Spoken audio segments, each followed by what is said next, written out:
You've seen the stories. 27-year-old pays off $72,000 in 7 months. Or this Ventura, California couple paid off $200,000 in 13 months.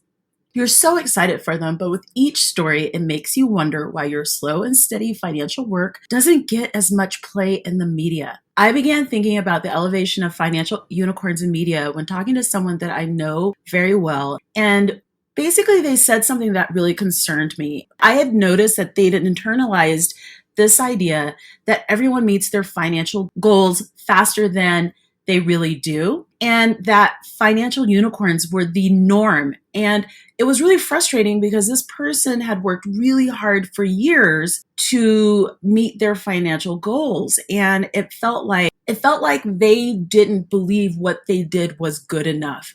It took everything in my soul not to scream in frustration at the normalization of what isn't the norm. And I had to record an episode about this because I think it's so dangerous, it's very demoralizing, and it keeps large numbers of people from cleaning up their debt, growing their income, or even believing that their financial goals are even worth working towards. I've actually lost track of the number of people who've said, but I'm in my 40s. It's too late for me. They did it when they were 32. I'm so over it. And now it's time for me to share why. Let's talk about the financial unicorns and why the elevation of their stories is both a very good and very bad area of focus in money media.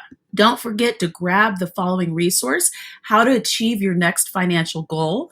Are you working on paying off debt, earning more, or creating a first-time savings? Watch the following video with Michelle's tips on how she paid off over $60,000 in debt, grew her income, and finally began saving. She shares what she would have done differently and what you should avoid too.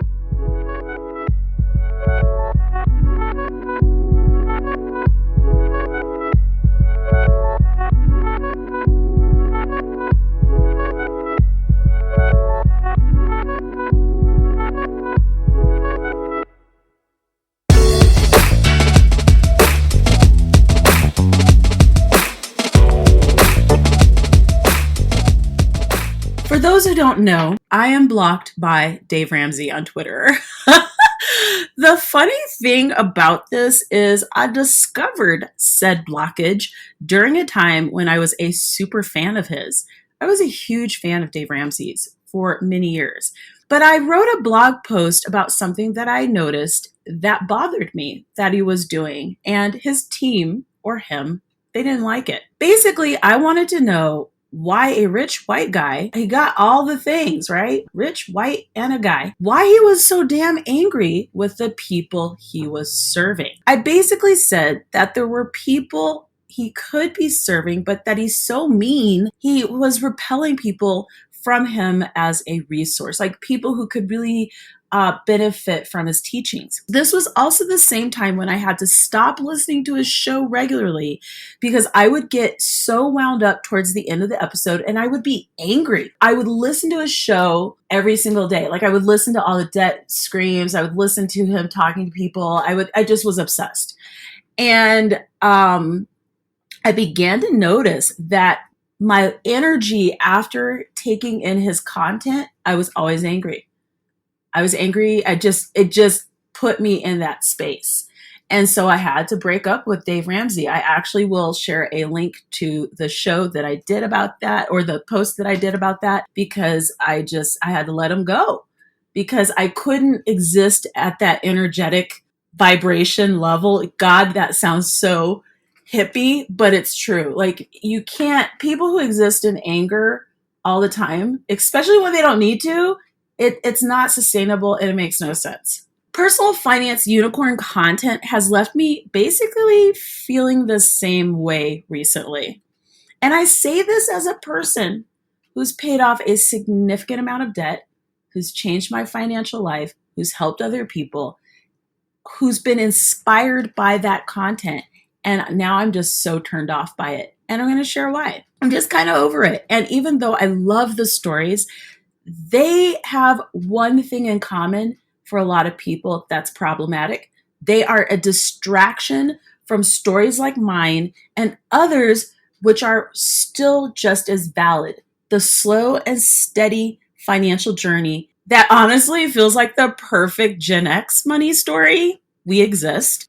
Do we even exist in matter? But anyway, the slow and steady financial goals community exists. And that community and that space is so valid. And I would argue that most people who are in the financial spaces that I'm in, who are creating content like the kind of content that I do, their journey was slow and steady, one step in front of the other, one financial lesson after the other, learning financial tools for the first time. So it's really frustrating because I feel like these amazing stories don't share or tell the full picture of what it's like to clean up your finances in a country like the United States where everything is set up so that you won't. You're put down for using cash. In fact, even before the pandemic, because clearly after the pandemic, everyone's skeeved out. You don't want to touch cash. But before, people would be like, well, I never touch cash. I never use cash. I use my cards. But it was weird because I like using cash. It's paid for, it's done. And after years and years of paying off debt because I used credit badly, because I didn't understand it as a tool, I have a deep respect for the notion that you pay the money that you have for what it is that you want and you don't go into debt for it. But here, it's like everything is set up so you go into debt. The perfect example of this, actually, I was talking to my mom last night and I was like, Apple is brilliant. Apple was just valued at like $1 trillion, $2 trillion. I think it's the first American company or company to ever hit that valuation. And for those of you who know me, you know I fuss about Apple because they have so many upsells within their technology model. And I'm going to give you an example of just one area of what they do because I was looking at it because right now my MacBook Pro it's got maybe another 9 months that I could use it regularly because it's starting to slow down. I've had these products, so I know kind of how it goes. And anyway, my keyboard broke and the F and A keys are gone. The T key is about to pop off. And I was like, I can't even use my laptop because the keyboard is broken and I could either take it in, lose days of work and have them replace the keyboard, which I did not want to do because it would be like a $700 or $800 fix easily. Or I discovered Apple's fix for it, which is the Magic Keyboard.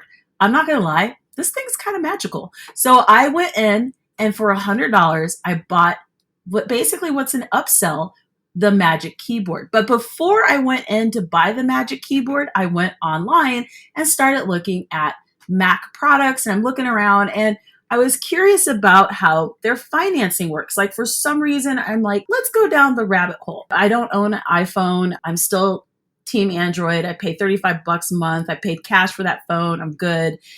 So I'm looking at Apple and I noticed that they have a credit card. I figured that they would. And I look at the terms of the credit card, how they have it set up, and it's freaking brilliant from a company's standpoint. Because I've been thinking, how do all these people afford these products? I pay cash for mine, but a lot of people, the majority, do not. And I'll tell you how it works. So people with an Apple phone, with an iPhone, can access the Apple Card app within the Apple Store, App Store. They can request the card and they can either get a card that allows them to pay installments for products, or they're granted a certain amount of credit and then they can kind of go from there. Now, think about this.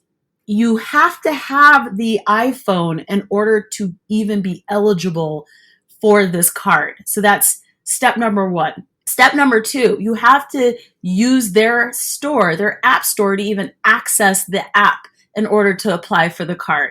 So Apple is smart because they've already pre-qualified you as a customer and as a potential card holder for their products. So they get you to get the card. You start paying installments for these products. You pay more because that's how installments work. I have products where I have subscription service. You pay more for the subscription. than you would for the one-time payout. Like if you just paid for it in cash in full, you pay less than you do for the subscription model, which is basically what they're doing with these credit cards. And then if you default or you have any problems, then obviously you get charged more for that too. So you've got all these people who are pre-qualified. They pretty much have an idea how much you make, what your finances are like, and then you're able to get your MacBook Pro on credit, you get your cell phone on credit, you get your Apple Watch on credit. It's brilliant, but it also speaks to the idea of this is the easier way to do a thing versus what I do, which for a lot of people is really hard. But now that I've paid cash for everything I think I paid cash for everything since 2012, easily. One, because all my cards got closed down. So I had I could have applied for new cards, but I was just like, that's just not where I'm at anymore. I'm not there anymore. I'm not excited about that. It doesn't mean that I'm anti-credit card, by the way, for those of you who will email me or go on social media and do that thing that credit card people do and they get all in their feelings. I don't care that you use credit cards. I'm just saying this is a business model. It's brilliant and that people need to be aware of it. So anywho, I share that story just to say how things are set up here. It's to discourage people for paying in full and paying for things in cash if it's a bigger purchase. And also people don't have impulse control for the most part. And right now you can't even use your mileage points because Americans in particular can't go anywhere. We have literally only 15 countries that will let us travel to them at this point in time. And honestly, I don't see that changing for at least until March. Anywho, I digress. So I'm going to share my financial journey. I'm not even going to share the whole thing. I'm going to talk about starting from 2012, just to give you an idea of why I'm irritated by this financial unicorn worship. Okay, so I began my personal finance journey in 2012. That's when I started writing my blog. That's when I first started attending financial conferences. So I had, this incredible financial mess on my hands. And I was reading people's stories about their financial journeys. And it was so powerful because I learned I wasn't the only person out there struggling with money. I had well over 30 bills that I owed. Like I had so much debt, so many things going on. The majority were in collections or about to be. I literally was in a constant state of financial fear and overwhelm, as you could imagine. Every single day, literally every single day, I would get numerous text messages, emails, letters, and calls, usually from the same collector about my debt. Seriously, every single day. So imagine having 30 plus bills and they deploy all 4 of those collection processes every day against you every single day. So I would come home and I would just pull out letter after letter after letter of collections letters.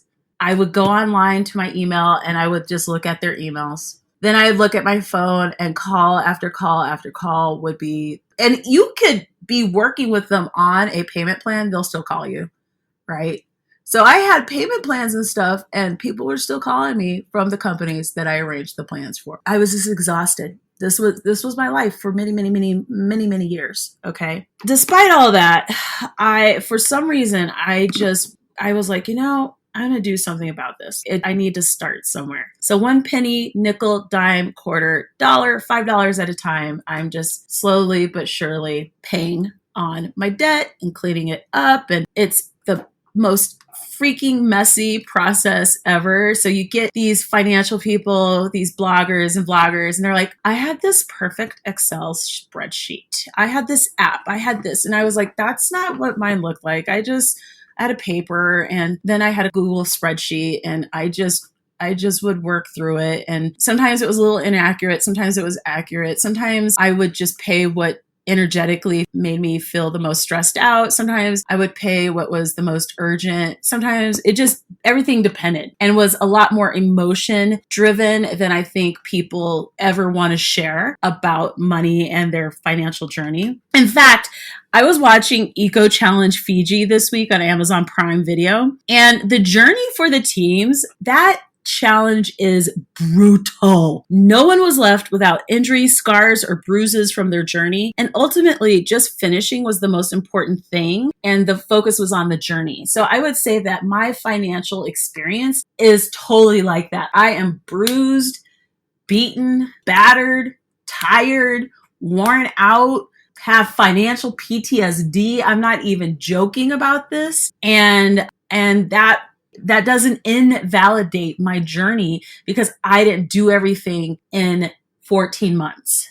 Okay. I've stalled out on my journey. I've sped up, and I've also stopped at times, more times than I would like to admit. When I shared my story, I would sometimes feel like a complete loser and feel embarrassed that I hadn't finished my journey yet. I was really wrong to think this because I didn't understand that my small wins mattered, not only just to me, but to other people. And it mattered to my wallet. In 2020, we experienced a freaking pandemic. All of my episodes from this year have that phrase in it, a freaking pandemic.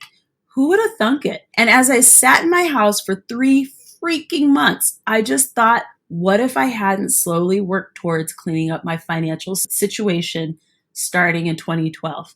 What if I just was like, my journey is not as sexy as other people, or there's no value in the slow and steady approach? I would not be in my home right now with basically everything paid off. I wouldn't.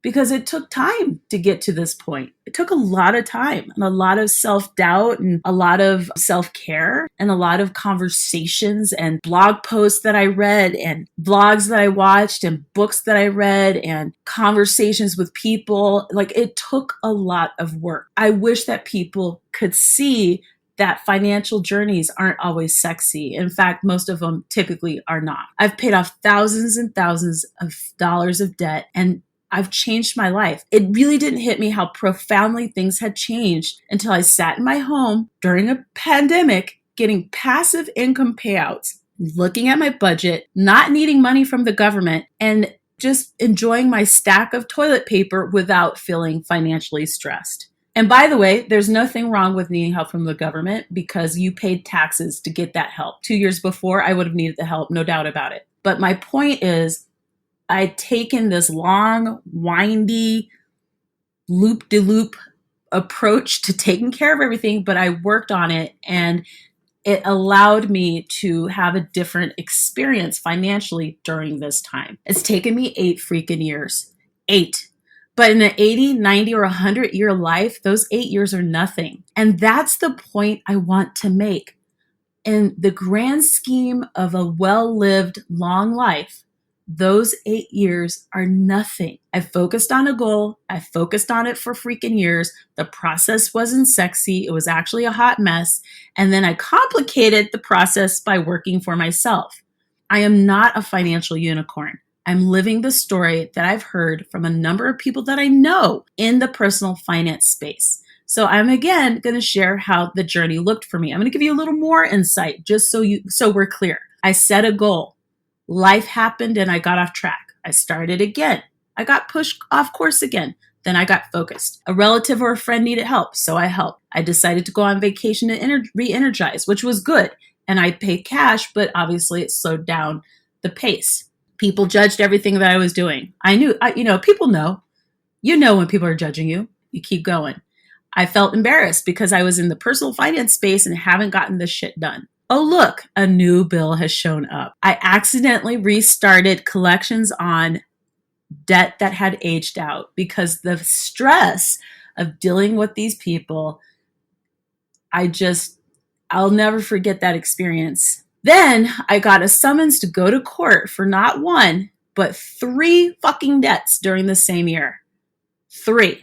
It was like every 3 months I would get a summons. Not realizing that I could have fought the validity of the bill in court. Like in court, I could have been like, sir, Mr. Judge, Ms. Judge, that bill is well past time period for which I am liable for this bill. Like, I could have argued that, and I didn't even realize that I could. And sitting in the courtroom, I was in there with so many black and brown faces. And it was really upsetting. There were a few white people, but considering that I live in a very white town, it was shocking, actually. And I felt like God wanted me to see this. And that was that year when all that happened, that reaffirmed my mission to help people with money. I'll never forget sitting 3 times, yeah, it was 3 times, in the court to negotiate these little payment plans on these freaking bills, and seeing all these people who looked like me in there. And it's not to say that they are bad with money. They just, maybe they didn't have the tool. Maybe they lost a job. Like, I wanted to know their story without judgment. I am not a unicorn. My story is just as valid and just as important to share. During a time when millions of Americans are looking at imminent financial disaster and stress, I feel like this message really needs to be heard more. You need to hear this. You can do this. It might take longer than you would like. Even the smallest step is moving in the right direction, like the smallest little thing that you do. I was afraid too. Rest when you need it. It's okay to be proud of the unicorns and love their stories. And it's 100% okay not to be one. Unicorns are unicorns for a reason.